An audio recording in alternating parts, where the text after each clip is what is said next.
ओम शांति। अॼु जी मुंहिंजी तारीख़ आहे 1/4/2025। मिठा मिठा बाप दादा चवनि था मीठे मीठे ॿार बाप नॉलेजफुल आहे, उन्हनि खे जानी जाननि आर चइनि इहे उल्टी महिमा आहे। बाबा ईंदा आहिनि तव्हांखे पावन ठाहिणु। प्रश्न: बाप सां गॾु गॾु सभिनि खां अधिक महिमा ॿियो कंहिंजी ऐं कीअं आहे? बाप सां गॾु गॾु भारत जी महिमा ॾाढी आहे। भारत ई अविनाशी खंड आहे। भारत ई स्वर्ग ठहींदो आहे। बाबा भारतवासियुनि खे ई धनवान सुखी पवित्र ठाहींदा आहिनि। ॿियो आहे गीता जी बि महिमा अपरंपार आहे। सर्वशास्त्रमयी शिरोमणि श्रीमद गीता। टियों आहे चैतन्य ज्ञान गंगाइन जी बि महिमा ॾाढी आहे। तव्हां डायरेक्ट ज्ञान सागर सां निकिती हुई ज्ञान जी गंगायूं आहियो। ओम शांति। ओम शांति जो अर्थ त नया व पुराणनि सम्झो। तव्हां ॿार ॼाणे विया आहियो असां सभु आत्मायूं परमात्मा जी संतान आहियूं। परमात्मा ऊच ते ऊच ऐं ॾाढो प्यारे ते प्यारो आहे। सभिनि जो माशूक़ आहे न। ॿारनि खे ज्ञान ऐं भक्ति जो राज बि सम्झायो आहे। ज्ञान माना ॾींहुं सत्य त्रेता, भक्ति माना राति द्वापर कलयुग। भारत जी ही ॻाल्हि आहे। पहिरियों पहिरियों तव्हां भारतवासी ईंदा आहियो। 84 जा चकर बि तव्हां भारतवासियुनि जे लाइ आहे। भारत ई अविनाशी खंड आहे न। भारत खंड ई स्वर्ग ठहींदो आहे। ॿियो कोई खंड स्वर्ग न ठहींदो आहे। ॿारनि खे सम्झायो आहे नई दुनिया सतयुग में भारत ई हूंदो आहे। भारत ई स्वर्ग कहलाईंदो आहे न। भारतवासी ई पोइ 84 जन्म वठंदे नरकवासी ठहींदा आहिनि। उहो ई पोइ स्वर्गवासी ठहींदा आहिनि। हिन समय सभई नरकवासी आहिनि। पोइ बि ॿिया सभी खंड विनाश थी बाक़ी भारत ई रहंदो। भारत खंड जी महिमा अपरंपार आहे। भारत में ई बाप अची करे सभिनि खे राजयोग सिखलाईंदा आहिनि। इहे गीता जो पुरुषोत्तम संगम युग आहे। भारत ई पोइ पुरुषोत्तम ठहिणो आहे। हाणे उहा आदि सनातन देवी देवता धर्म ई न आहे, राज्य बि न आहे, त उहो युग बि न आहे। तव्हां ॿार ॼाणंदा आहियो वर्ल्ड ऑलमाइटी अथॉरिटी हिकु भॻवान खे ई चइबो आहे। भारतवासी ॾाढो भूल कंदा आहिनि जो चईंदा आहिनि उहो अंतर्यामी आहे। केरु? भॻवानु सभिनि जे अंदर खे ॼाणंदो आहे। बाप चईंदा आहिनि मां कोई जे बि अंदर खे न ॼाणंदो आहे। मुंहिंजो त कमु ई आहे पतितनि खे पावन ठाहिणु। ॾाढा चईंदा आहिनि शिव बाबा तव्हां त अंतर्यामी आहियो। त बाबा चईंदा आहिनि मां आहियां ई न। मां कंहिंजे दिलि खे न ॼाणंदो आहियां। मां त सिर्फ़ु अची करे पतितनि खे पावन ठाहींदो आहे। मूंखे सॾु ई कंदा आहिनि पतित दुनिया में ऐं मां हिकु ई बार ईंदो आहे। जबकि पुराणी दुनिया खे नयो ठाहिणो हूंदो आहे। हिकु त मां कुझु ॼाणंदो बि न आहियां, ॿियो मां रहंदो बि मथे आहियां। ॾिसो बाबा चईंदा आहिनि मां सभिनि जे अंदर जी न ॼाणंदो आहियां। माण्हू चईंदा आहिनि भॻवानु सभु कुझु ॼाणंदो आहे। इहे ग़लति। भॻवानु रहंदो आहे मथे ऐं माण्हू चईंदा आहिनि की भॻवानु सर्वव्यापी आहे। त केॾी मतिलबु उल्टी ॻाल्हियूं आहिनि। शिव बाबा त अंतर्यामी, माण्हू चईंदा आहिनि शिव बाबा त अंतर्यामी आहे। बाबा चईंदा आहिनि मां त न आहियां। मां कंहिंजे दिलि खे न ॼाणंदो आहियां। मां त सिर्फ़ु अची करे पावन ठाहींदो आहियां। मूंखे सॾु ई कंदा आहिनि पतित दुनिया में ऐं मां हिकु ई बार ईंदो आहे। जबकि पुराणी दुनिया खे नयो ठाहिणो हूंदो आहे। मनुष्यनि खे पतो न आहे की ये जो दुनिया आहे उहा नई खां पुराणी, पुराणी खां नई कॾहिं थींदी आहे। हर चीज़ नई खां पुराणी सितो रजो तमो में ज़रूरु ईंदी आहे। मनुष्य बि ईअं हूंदा आहिनि। बालक सितो प्रधान, पोइ युवा थींदो आहे, पोइ वृद्ध थींदो आहे, अर्थात रजो तमो में ईंदा आहिनि। बूढ़ो शरीर थींदो आहे त उहो छॾे करे पोइ ॿार ठहींदो आहे। ॿार ॼाणंदा आहिनि नई दुनिया में भारत केतिरो ऊच हुयो। त ॾिसो भारत केॾो ऊच हुयो। भारत जी महिमा अपरंपार। एतिरो सुखी धनवान पवित्र कोई खंड हूंदो न जिते सोने हीरे जा महल ठहींदा हुया। पोइ सतो प्रधान ठाहिण बाप ईंदा आहिनि। सतो प्रधान दुनिया जी स्थापना थिए थी न। त्रिमूर्ति ब्रह्मा विष्णु शंकर खे क्रिएट कीअं कयो? ऊचते ऊचते शिव बाबाए चईंदा आहिनि त्रिमूर्ति ब्रह्मा अर्थ त सम्झंदा न आहिनि। वास्तव में चइणो खपे त्रिमूर्ति शिव न की ब्रह्मा। हाणे ॻाईंदा आहिनि देव देव महादेव। शंकर खे ऊच रखंदा आहिनि त त्रिमूर्ति शंकर चओ, है न। त्रिमूर्ति ब्रह्मा काथां आयो? पोइ त्रिमूर्ति ब्रह्मा छो चईंदा आहिनि? शिव आहे रचयिता, ॻाईंदा बि आहिनि परम पिता परमात्मा ब्रह्मा द्वारा स्थापना कंदा आहिनि ब्रह्मणनि जी। भक्ति मार्ग में नॉलेजफुल बाप खे जानी जाननहार चई ॾींदा आहिनि। हाणे उहो महिमा अर्थ सहित न आहे। तव्हां ॿार ॼाणंदा आहियो बाप द्वारा असांखे वरसो मिलंदो आहे। उहो ख़ुदि असां ब्रह्मणनि खे पढ़ाईंदा आहिनि छोजी उहा बाप बि आहे, सुप्रीम टीचर बि आहे। वर्ल्ड जी हिस्ट्री जोग्राफी कीअं चकर लॻाईंदी आहे उहा बि सम्झाईंदा आहिनि। बाबा जो बाप बि आहे, टीचर बि आहे। वर्ल्ड जी हिस्ट्री जोग्राफी कीअं चकर लॻाईंदी आहे उहो बि बाबा असांखे सम्झाईंदा आहिनि। उहो नॉलेजफुल आहे न, बाक़ी हीअं न की उहा जानी जाननहार आहे, इहा भूल आहे। मां त सिर्फ़ु अची करे पतितनि खे पावन ठाहींदो आहे, 21 जन्मनि जे लाइ राज्य भाग्य ॾींदो आहे। भारत भक्ति मार्ग में अल्पकाल जो सुख जेके सन्यासी हठी योगी ॼाणंदा ई न आहिनि। भक्ति मार्ग में अल्पकाल जो सुख, है न। पर ब्रह्म खे यादि कंदा आहिनि। हाणे ब्रह्म त भॻवानु न आहे, भॻवानु त हिकु निराकार शिव आहे जो सर्व आत्माउनि जो बाप आहे। असां आत्माउनि जे रहण जो स्थान ब्रह्मांड स्वीट होम, हुतां खां असां आत्माऊं हिते ईंदा आहियूं पाठ वॼाइण। आत्मा चईंदी आहे असां हिकु शरीर छॾे ॿियो वठंदा आहियूं। 84 जन्म बि भारतवासियुनि जा ई आहे। जीअं ॾाढी भक्ति कई उहो ई पोइ ज्ञान बि जांची उठाईंदा। बाबा चईंदा आहिनि कृष्ण व्यवहार में भल रहो परंतु श्रीमत ते हलंदा रहो। तव्हां सभी आत्माऊं आशिक आहियो हिकु परमात्मा माशूक जी। भक्ति मार्ग खां वठी करे तव्हां यादि कंदा आया आहियो न। आत्मा बाप खे यादि कंदी आहे, इहे दुखधाम आहे। असां आत्माऊं सां शांतिधाम जी निवासी आहियूं, पुठियां सुखधाम में ईंदा आहियूं। पोइ 84 जन्म वठंदा आहियूं। हम सो हम जो अर्थ बि सम्झायो आहे न। उहो त चई ॾींदा आहिनि आत्मा सु परमात्मा, परमात्मा सु आत्मा। हाणे बाबा सम्झायो आहे हम सो देवता क्षत्रिय वैश्य शूद्र। हाणे हम सो ब्रह्मण ठहिया आहियूं, सो देवता ठहिण लाइ। इहे यथार्थ अर्थ आहे, उहा बिल्कुलु रॉन्ग आहे। उहा आहे बिल्कुलु रॉन्ग जो दुनिया वारा ॿुधाईंदा आहिनि। सतयुग में हिकु देवी देवता धर्म अद्वैत धर्म हुयो, पुठियां ॿिया धर्म हुया त द्वैत थियो। द्वापर सां आसरी रावण राज्य शुरू थींदो आहे। सतयुग में रावण राज्य ही न त 5 विकार भी न थी सघंदा आहिनि, है न। सतयुग में रावण राज्य ही न आहे त 5 विकार कीअं थींदा। उहा आहे ही संपूर्ण निर्विकारी दुनिया, केॾी शुद्ध पवित्र दुनिया हूंदी। हाणे तव्हां गॉडली स्टूडेंट आहियो त इहे टीचर बि थियो, फादर बि थियो। पोइ तव्हां ॿारनि खे सदगति ॾियनि था, स्वर्ग में वठी हलनि था। त बाप टीचर गुरु टे थी विया, उन्हनि जा तव्हां ॿार ठाहिया आहियो त तव्हांखे केतिरी ख़ुशी रहणी खपे। मनुष्य त कुझु बि न ॼाणंदा आहिनि। रावण राज्य आहे, हर वर्ष रावण खे जलाईंदा ई आहिनि, परंतु रावण आहे केरु इहे न ॼाणंदा आहिनि। तव्हां ॿार ॼाणंदा आहियो इहे रावण भारत जो सभिनि खां वॾो दुश्मन आहे, है न। इहे रावण भारत जो सभिनि खां वॾो दुश्मन आहे। इहे नॉलेज तव्हां ॿारनि खे ई नॉलेजफुल बाप सां मिलंदी आहे कि असांजो सभिनि खां वॾो दुश्मन इहे विकार बुरायूं आहिनि।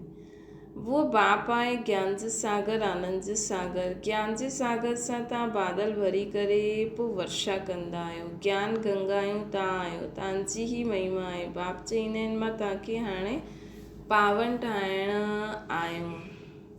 इहे हिकु जन्म पवित्र ठहो, मूंखे यादि करो त तव्हां सतो प्रधान थी वेंदव। मां ई पतित पावन आहियां। जेतिरो थी सघे यादि खे वधायो, है न। जेतिरो थी सघे यादि खे वधाईंदा वञो। यादि सां ई तव्हां सभु पावन थी वेंदव। मुख सां शिव बाबा चइणो ई न आहे, सिर्फ़ु ख़ुदि खे आत्मा सम्झी करे बाप खे यादि कंदा हलो। मुख सां शिव बाबा न चइणो, सिर्फ़ु बाबा खे यादि कंदा हलो। जीअं आशिक़ माशूक़ खे यादि कंदा आहिनि, हिकु बार ॾिठो बसि, पोइ बुद्धि उन्हनि जी ही यादि, उन्हनि खे ही यादि, उन्हनि जी ही यादि रहंदी आहे बुद्धि में। भक्ति मार्ग में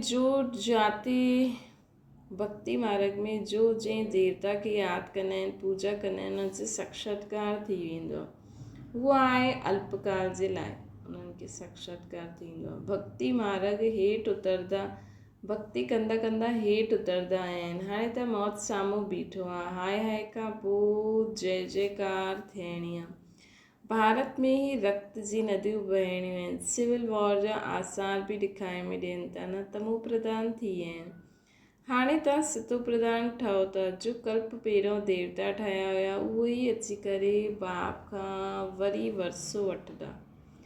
कम भक्ति कई हूंदी त ज्ञान बि थोरो उठाईंदा, पोइ प्रजा में बि नंबरवार पद पाईंदा।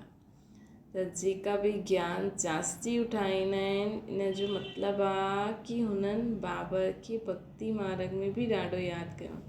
छो जो भक्ति मार्ग में बि अगरि शिव बाबा खे ॾाढो यादि कयो हूंदो त बुद्धि हिकु तरफ़ ई हूंदी, भटकी हुई न हूंदी। त हिन में बि जॾहिं ज्ञान ॿुधंदा आहिनि, सम्झंदा आहिनि, त बाबा खे यथार्थ रीति यादि कंदा आहिनि, त बुद्धि शुद्ध थींदी वेंदी आहे। बुद्धि शुद्ध थींदी वेंदी आहे त ज्ञान बि सुठो सम्झ में ईंदो आहे। त बाबा असांखे चवनि था कि अगरि जो ज्ञान भक्ति कम कई हूंदी जंहिं, त वो ज्ञान बि थोरो ई उठाईंदो ऐं पोइ प्रजा में बि कम नंबरवार पद पाईंदा। सुठा पुरुषार्थ ते श्रीमत ते हली सुठो पद पाईंदा। मैनर्स बि सुठा खपनि, दैवी गुण धारण बि करणा आहिनि। उहो पोइ 21 जन्म हलंदा। जो हिते असां हाणे दैवी गुण धारण कंदासीं, उहे 21 जन्मनि ताईं हलंदा। हाणे आहे आसुरी गुण। आसुरी दुनिया पतित दुनिया आहे। तव्हां ॿारनि खे वर्ल्ड जी हिस्ट्री जोग्राफी बि सम्झाई आहे। इन समय बाप चवंदा आहिनि यादि करण जी महिनत करो त तव्हां सचो सोनो थी वेंदो, अर्थात तव्हांजी बुद्धि सचो सोनो थी वेंदी।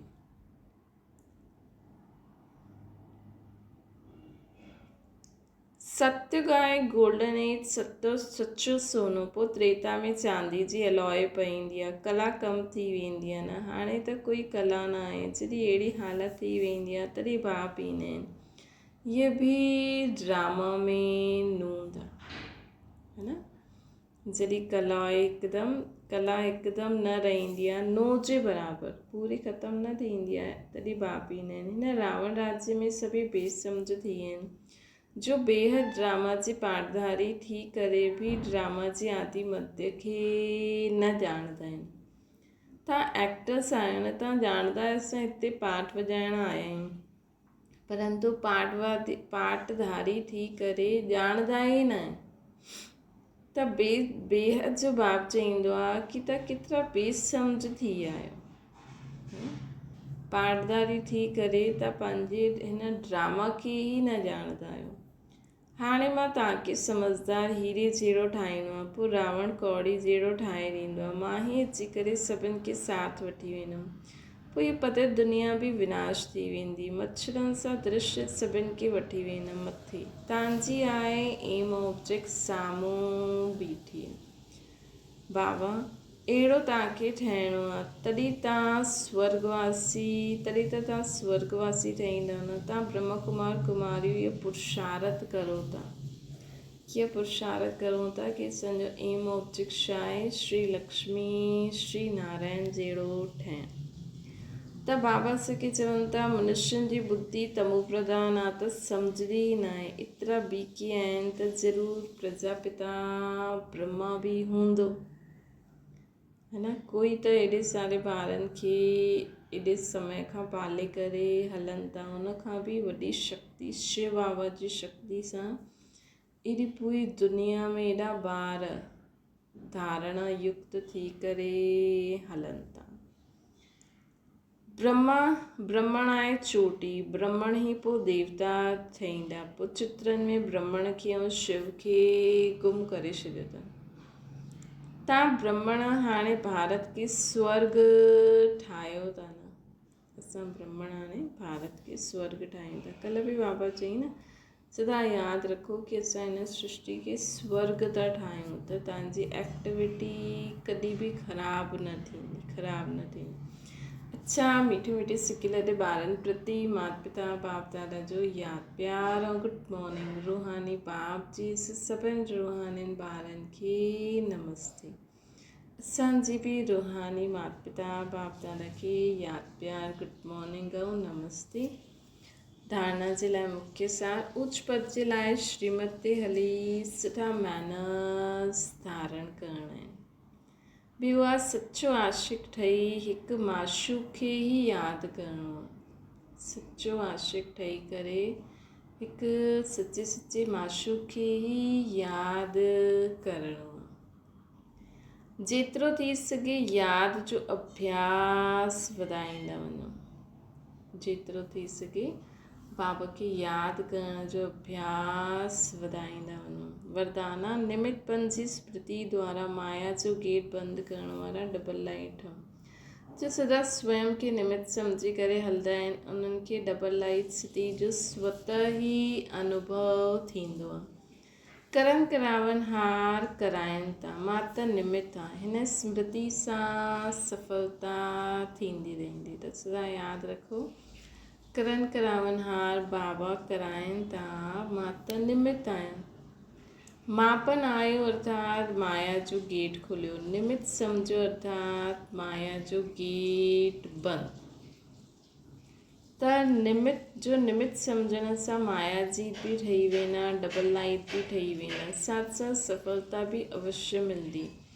यही स्मृति नंबर वन में अचण जो आधार ठाहे ॾींदी। कहिड़ी स्मृति? निमितपन, कि असांजो कुझु न, असां त निमित आहियूं। स्लोगन: त्रिकालदर्शी थी करे हर कर्म करो त सफलता सहज मिली वेंदी। त्रिकालदर्शी थी करे हर कर्म करो त सफलता सहज मिली वेंदी। मातेश्वरी जी जा महावाक्य: मनुष्य आत्मा पंहिंजी पूरी कमाई अनुसार भविष्य प्रारब्ध भोगदी आहे। ॾिसो, ॾाढा मनुष्य ईअं सम्झंदा आहिनि असांजे पूरो जन्मनि जी सुठी कमाई सां हाणे इहे ज्ञान प्राप्त थियो आहे, परंतु ईअं त न आहे। पूरो जन्मनि जो सुठो फल इहे त असां ॼाणंदा आहियूं, कल्प जो चक्कर फिरंदो रहंदो आहे, सतो रजो तमो बदिली थींदो रहंदो आहे। परंतु ड्रामा अनुसार पुरुषार्थ सां प्रारब्ध ठहिण जी मार्जन रखी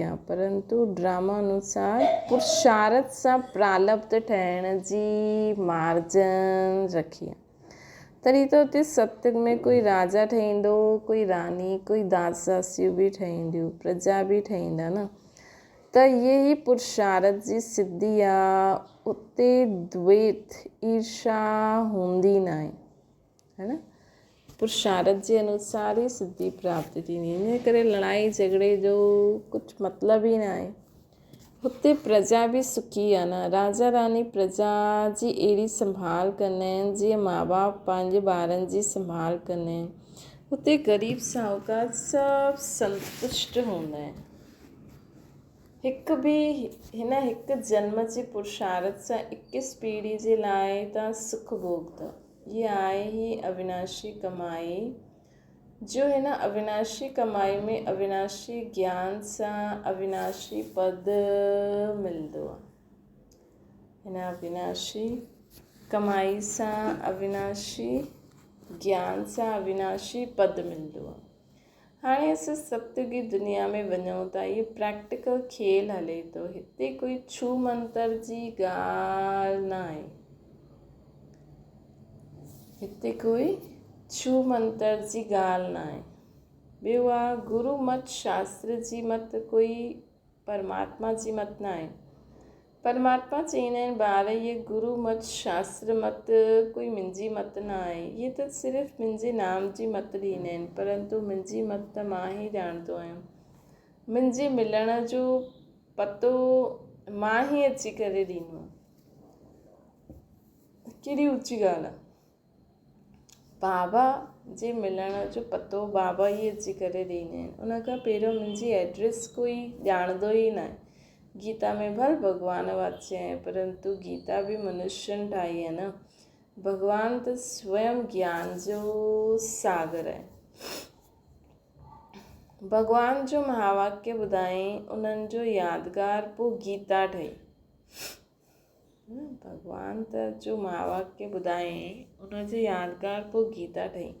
ये विद्वान पंडित आचार्य चईंदा आहिनि परमात्मा संस्कृत में महावाक्य उच्चारियईं। उन सिखण बग़ैर परमात्मा मिली न सघे। इहे त ॿियो ई उल्टो कर्म कांड में फसाईंदा आहिनि। वेद शास्त्र पढ़ी अगरि सीढ़ी चढ़ी वेंदा त पोइ ओतिरो ई उतरणो पवंदो, अर्थात उनखे भुलाए हिकु परमात्मा सां बुद्धि योग जोड़णो पवंदो। श्री परमात्मा साफ़ चईंदा आहिनि वेद शास्त्र पढ़ी अगरि सीढ़ी चढ़ी बि वियो त पोइ ओतिरो उतरणो बि पवंदो, अर्थात उन्हनि खे भुलाए हिकु परमात्मा सां बुद्धि योग जोड़णो पवंदो। श्री परमात्मा साफ़ चईंदा आहिनि हिन कर्म कांड वेद शास्त्र पढ़ण सां मुंहिंजी प्राप्ति न थींदी आहे। ॾिसो ध्रुव प्रहलाद मीरा छा शास्त्र पढ़ियईं। हिते त पढ़ियो हुयो बि सभु भुलिजणो पवंदो आहे। त उन्हनि कोई शास्त्र पढ़ियो, मीरा पढ़ियईं, प्रहलाद पढ़ियईं, एॾा सारा धर्म स्थापक आहिनि, गुरु नानक देव कोई शास्त्र पढ़ियईं, इब्राहिम, हिननि सभिनि छोकी उन्हनि खां पहिरियों त कोई शास्त्र ई न हुयो उन्हनि जे धर्म जो, है न। त बाबा चवनि था ध्रुव प्रहलाद मीरा आदि कोई शास्त्र पढ़ियईं, पंहिंजा ग्रंथ पंहिंजा त न पढ़ियनि न। चलो इस्लामी इब्राहिम खां पहिरियों त कोई शास्त्र हुयो ई न, उन त कुझु पढ़ी करे न ठहियो न उहो। चलो गुरु नानक देव जे समय त सभु धर्मनि जा शास्त्र हुया त उन पढ़ियो बि उनी, है न, लेकिन पंहिंजे धर्म जो त न पढ़ियईं न। हिते त पढ़ियो हुयो बि सभु भुलिजणो पवंदो आहे। जीअं अर्जुन पढ़ियो हुअईं त उनखे बि भुलिजणो पियो न। भॻवान जा साफ़ महावाक्य आहिनि श्वासो श्वास मूंखे यादि करो, इन में कुझु करण जी ज़रूरत न आहे।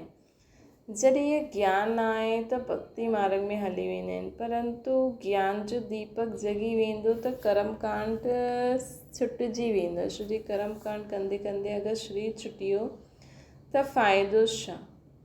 प्रारब्ध त ठही न, कर्म बंधन जे हिसाब सां त मुक्ति मिली न, पर कर्म बंधन जे हिसाब किताब सां त मुक्ति न मिली न, है न।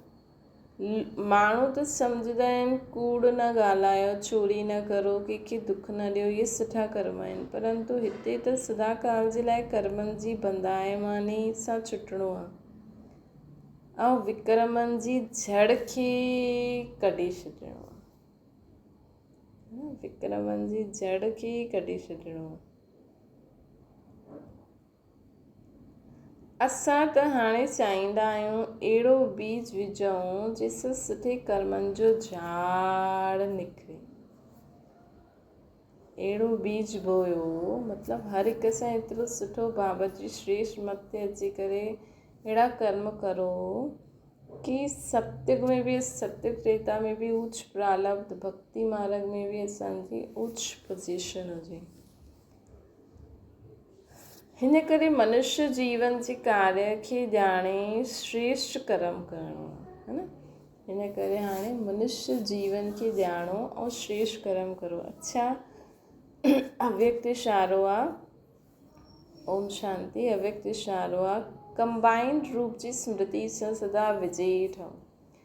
शिव शक्ति जो अर्थ ई आहे कंबाइंड, बाप ऐं तव्हां ॿिन्हिनि खे मिलाए करे चईंदा आहिनि शिव शक्ति। त जो कंबाइंड आहे उनखे कोई अलॻि न करे सघंदो आहे।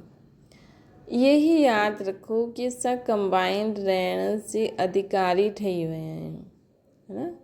असां कंबाइंड रहण जे अधिकारी थी विया आहियूं। पहिरियों ढूंढण वारा हुयासीं, हाणे साथ रहण वारा आहियूं। ये नशो सदा ही यादि रहे, ये नशो सदा ही यादि रहे। असां कंबाइंड रहण जे अधिकारी थी विया आहियूं। पहिरियों ढूंढण वारा हुयासीं, हाणे सदा ही बाप सां गॾु रहण वारा, उन्हनि सां गॾु हर कर्म करण वारी आत्मायूं आहियूं। अच्छा, ओम शांति। बाबा खे यादि करो।